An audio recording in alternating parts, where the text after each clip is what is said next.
which we have every Wednesday night at 7:15 at 4 West 43rd Street, sponsored by the Love and Life Ministries of Leadership. And I want to introduce that, I want to welcome each and every one of you, and at the group table, each one person here can introduce yourself and say a little bit of something, because we have a newcomer tonight, and that we be familiar.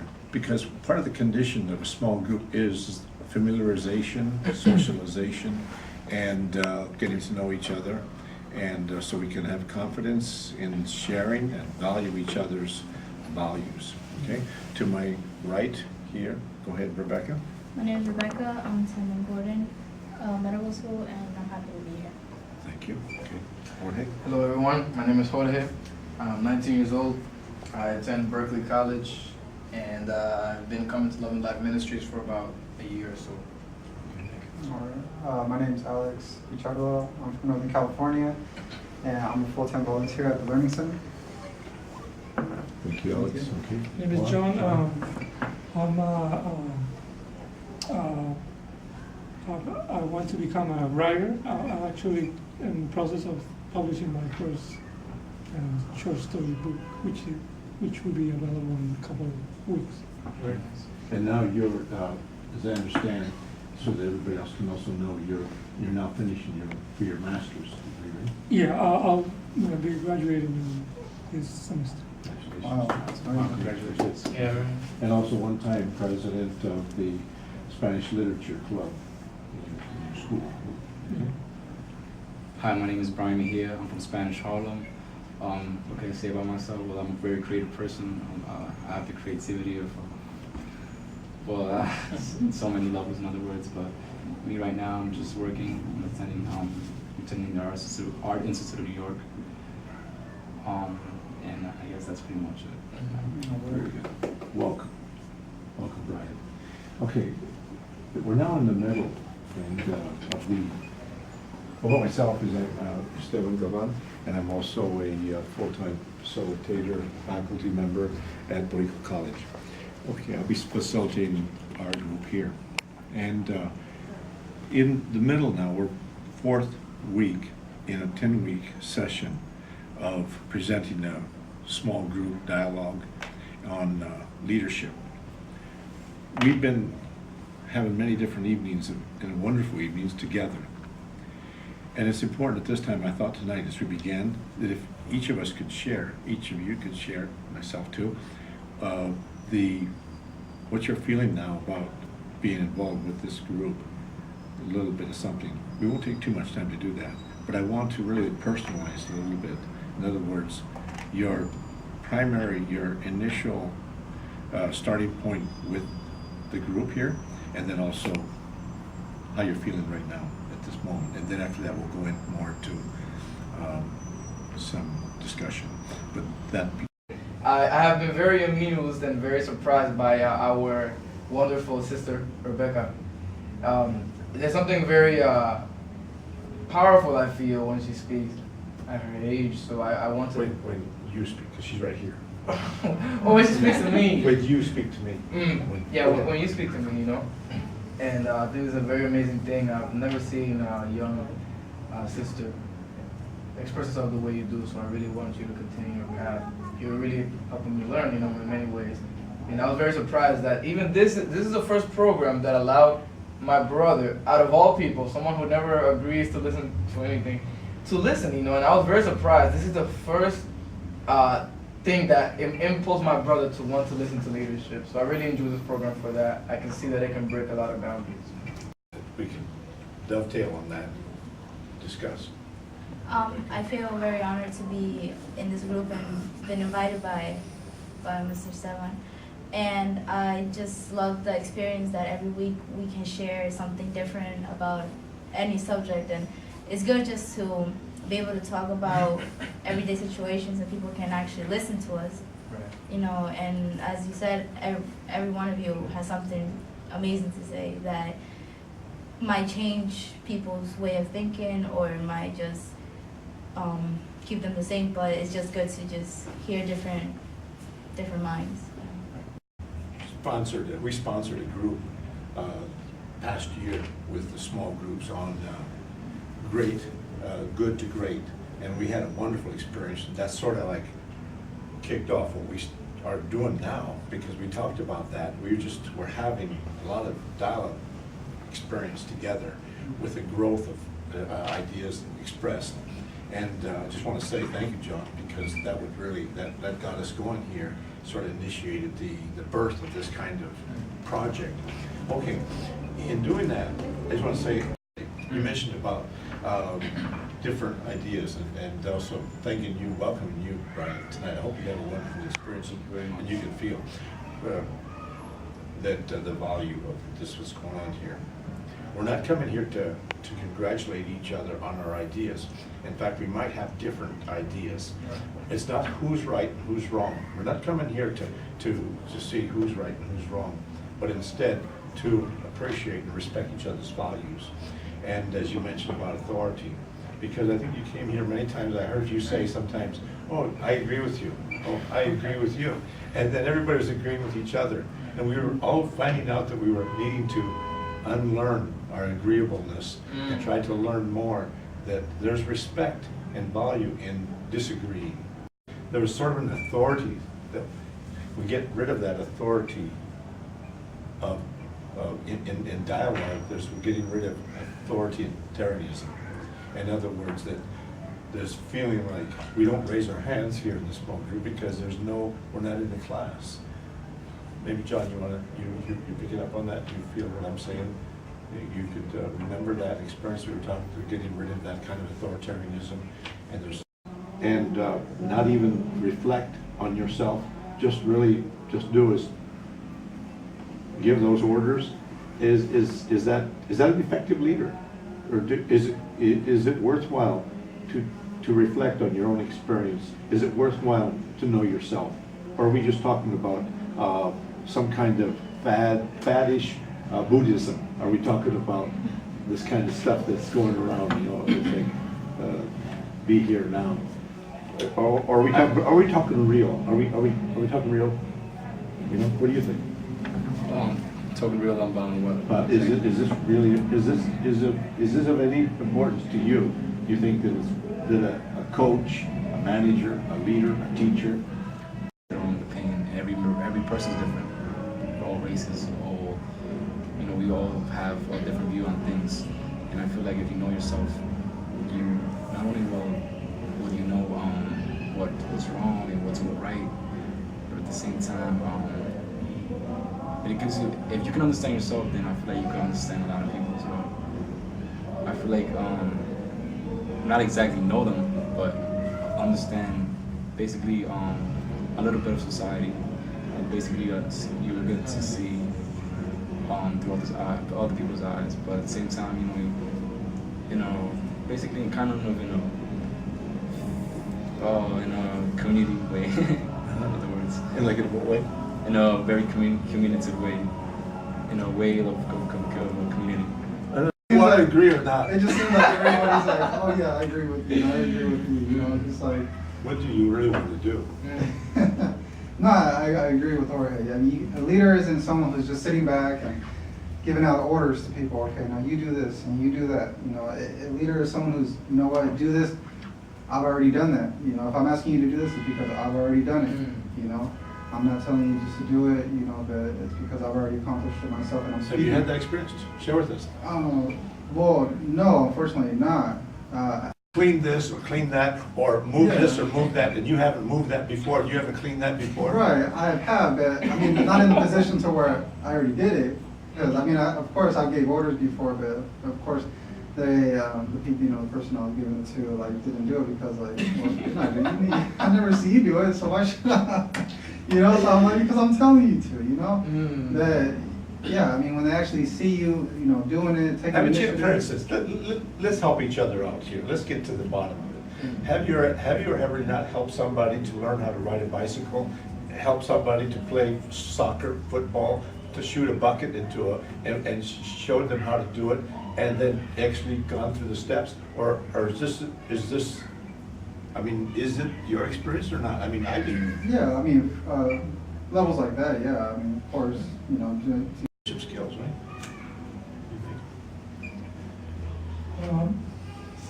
Yeah, I think We're having a little bit of hard time kicking this off tonight, getting started. I think the small group is not easy to get started because we all coming from our places where we were before this gathering.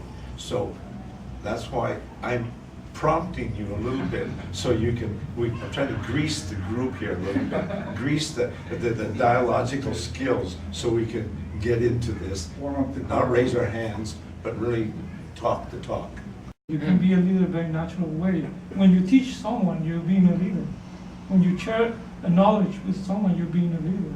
And it doesn't mean you have to wait until someone tells you you have to be a teacher or a mayor of the city or someone like that to start acting as a leader. Mm-hmm. Yeah. You're right, because in the Can I add to that? in the 60s, yes, you can. Yes, you Okay. can. Yeah, in the 60s, but you don't have to ask. You don't have to ask. Why are you asking? Because this is a small group, you don't have to ask. Can you add? Yes, because I'm gonna jump in on you, because you gotta jump in, You're right, okay? you're right. And then in the 60s, people were waiting around, the Kennedys, John F. Kennedy, Robert F. Kennedy, Martin Luther King, Gandhi, they had charisma.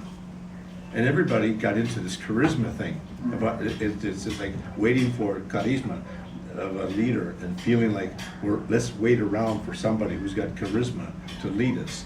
But actually now, in many companies are seeing that works against a company, or it works against a group, because waiting for somebody to come with an aura.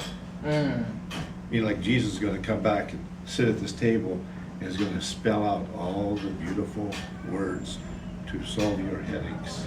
You know, But instead, you know, like John was saying, have to be necessarily, you know, called a leader to be a leader. You know, to me, I feel you don't even have to talk so much to be a leader. You know, I met someone in my life that his name was Shunichi. He invited me to Love and Life, and leader could be somebody who opens the door, yeah. but hopefully he did speak a little bit. Yeah, he did, you know, but he, it's just so beautiful to me how I consider him to be such, listen so much to me, you know, so I feel one of the qualities a leader must have is being able to listen, you know, and I also want to bring this to the table, you know, a leader who admits, you know, that's another topic we touched on in the workshop that I did just now in the mayor's office. One of the participants, a very young lady, I forgot her name, she said, yeah, you know, they need to know how to admit what they did, you know? And that is so hard to do as a leader. Accountability. Accountability, that's exactly what I'm talking about. You know, many times, especially when you're in that position where everyone's maybe like, oh, praising you maybe, it's hard to go like, I did what was wrong. I think it was, who was it? One of the leaders in the United States, they had to admit what they did, and we had to forgive them, you know? If we're able to forgive our leader, if they admit what they do, it takes a lot to do that. How about swearing? Can we curse? Do you want to let each other curse in this group? I feel it's okay. I mean, if that's how someone really feels, if that's what's coming out of them at that certain time, if that's how they can only feel like they can express themselves, like that's what comes out if they're explaining something, if they're really passionate about it. I guess if it's used in the right sense, it's okay. What do you feel? What do you think? Me? You know, like as you said, cursing. I don't know who said it. Sit down. As you said, cursing, I Because guess. you brought up the interesting part about the rules, and we're just talking now about being confidentiality, because you mentioned, because you were rocking. But we have to decide as a group if we want to or not. This is a democracy. So in our group, do you want to allow swearing? Is that acceptable to you? I guess sometimes when you're talking, sometimes sometimes you can't come up with the word you want to say, or sometimes you say the wrong thing because maybe you're subconscious, or you know, because you want to please everybody. But then also what my teacher once said, that she lets, when she has one-on-one with the students, she lets them curse because at that moment they're feeling that way, and sometimes cursing makes them sometimes when you swear you let out what you really feel. You know, sometimes I'm not gonna deny, I have sweared before. Honestly, to be honest with you, I grew up cursing behind my mother's back. Like, I mean, no, not that cursing about like cursing. Like I used to say curses, and just my mom didn't know that I cursed. In other words, not that I'm cursed about her or anything. Okay, But, okay, so, But Brian, in this group right now, are you in favor of yeah, cursing? that's where I'm going though. That's where I'm going. Go With on, it. let's go. Okay, So like, just because you could yeah, like cursing, yeah, you could definitely express yourself, but that doesn't mean, okay, just because I'm from Harlem, whatever hood or whatever, that doesn't mean it should give me the privilege to curse. For example, I feel like okay, oh, we gotta think about going right now. Oh, I like I feel like we should be civilized. Like I feel like we should be the best. Like take basically what you were saying earlier, being a leader, right? I feel like a leader is a person that we would love to relate to, and at the same time we could look up to. We want to accept the best example of a man or woman could show to the world, and at the same time, like it's going back to like the swearing thing, like. I feel like, for example, not to get into hip hop or anything, but for example, there's a certain rapper, Chameleonaire. He barely uses any curse words at all within his lyrics, and a lot of people look up to him like that. I look up to him for that. Like, wow, here we have a rapper with very nice songs. I mean, not that I'm saying everybody has their. And it's also very selfish, because I have to, at your expense, get out my frustration or anger in a certain way that might explode, and it could scare even one of you here, and we don't need to scare each other, and it sets you in a defensive mood, and I don't want to do that. And that, I feel very much that cursing, when I think about it, I've heard it when I was a child, both, okay, as a rule. Cursing in the small group, in our small group, we're not saying all small groups, this is our rules here tonight, we're ready, okay? We went from talking about confidentiality, Brian brought that up, and we talked about that, and right away it seemed to be that we could vote. How about then cursing? Those who say that we should be free to curse in this small group, how many do we have saying yes? How many? 2 of you, Alex and also Rebecca. No, I wanted to say something that I wasn't pro cursing. I was saying there's situations that on one-on-one you can curse, Okay. but due to a small group and we don't know who's watching, we don't need to curse because there's nobody fighting here. There's nobody arguing with each other. That's all I wanted. You're against cursing in our small group.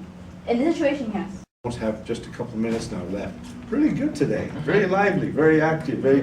I gotta add a little twist. Okay, real quick. Okay, twist. I really like what he said. Like Alex said. what Alex said. I'm sorry, Alex. I feel like. Okay, I'm sorry. I feel like okay. Going back to what you said, like of the rule thing. Basically, like I feel like we should not put no rules at all. I feel like we're all different at the same time. Like at the end of the day, like I was saying, and like I feel like we all have different different energies. Week of reading that take home what you call the compassionate instinct, and talks about the greater good, the science of a meaningful life, and that you consider that it is in our DNA to be compassionate. I'm going to leave this article with you as being one of the possible topics we'll deal with next week, amongst others. I want to thank each and every one of you. I want to thank Brian for joining us tonight, and also John, and also thank Alex and Jorge and Rebecca, and that each of you.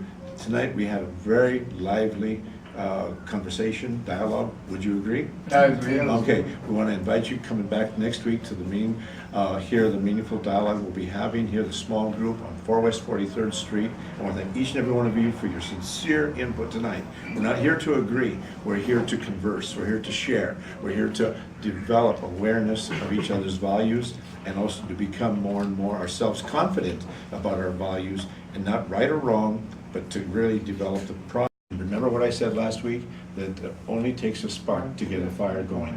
Have a good evening. Thank you each and every one.